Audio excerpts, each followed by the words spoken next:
এবার জেডিসারিম নির্বাচনের পথে।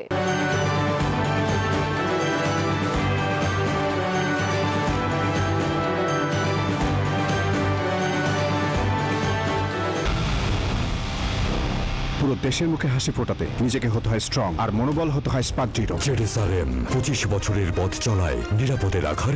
কুড়িগ্রামের চরাঞ্চলের মানুষের প্রধান সমস্যা বন্যা ও নদী ভাঙন। এছাড়াও শিক্ষা, স্বাস্থ্য ও কৃষি সুবিধা থেকে বঞ্চিত তারা। এবার জাতীয় সংসদ নির্বাচনে তারা সেই প্রার্থীকে ভোট দিতে চান যারা শুধু প্রতিশ্রুতি নয়, সত্যিকার অর্থে চরাঞ্চলের মানুষের জন্য কাজ করবেন। এছাড়াও চর মন্ত্রণালয়ের দাবিও জানান সুধীজনরা। হুমায়ুন কবির সূর্যর পাঠানো তথ্যচিত্রে ডেস্ক রিপোর্ট। মেইনল্যান্ড থেকে নদ নদী দ্বারা বিচ্ছিন্ন কুড়িগ্রামের চরাঞ্চল, যেখানে অধিকাংশ মানুষের দ্বীপাঞ্চলে বসবাস। এখানকার মানুষ প্রতিনিয়ত নদী ভাঙনের কবলে সর্বশান্ত হন, আবার নতুন কোনো জেগে ওঠা চরে জীবন শুরু করেন। বারবার ভাঙন কবলিত চরবাসীরা চান স্থায়ী নিরাপত্তা ব্যবস্থা, নিরাপদ বাসস্থান, শিক্ষা ব্যবস্থা, স্বাস্থ্যসেবা, যোগাযোগ ব্যবস্থা এবং কৃষিজাত পণ্য সঠিক মূল্যে বাজারজাত করতে পারবেন এমন প্রার্থীকেই নির্বাচিত করতে চান তারা। যে আমাদের চর অঞ্চল নিয়ে যে কাজ করবে, আমাদের সুযোগ সুবিধা দিবে, আমরা আশা করি তাদেরকেই আমরা ভোট দিতে যাব।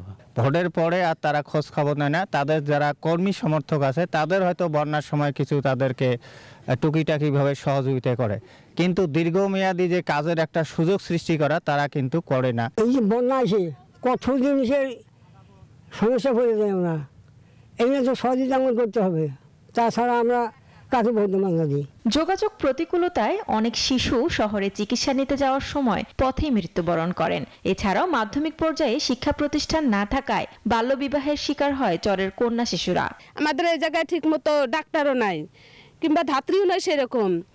আমরা যদি একটা অসুবিধা হয় আমরা যাওয়া লাগে কুড়িগ্রাম। এখানে হাই স্কুল নাই, খালি প্রাইমারি স্কুল আছে, সেই জন্য বাচ্চাদের আমরা প্রাইমারি স্কুল পাশ করার পরে বিয়ে বাধ্য হই। মেলা দূর থেকে পানি আনতে হয়, বাচ্চা আনতে আনতে গলা শুকিয়ে যায়, আমরা কোনো ব্যবস্থা করা হয় না। প্রতিশ্রুতি দিলেও নির্বাচিত হওয়ার পর প্রার্থীরা আর খোঁজ নেন না, জানালেন এই জনপ্রতিনিধি। আমাদের যারা এমপি হয় বা যারা আজকে আমরা লক্ষ্য করি যে ঠিকই চর আসলে দুঃখ কষ্ট দেখে যায়, কিন্তু বাস্তবে যায় কোনো কাজ করে না।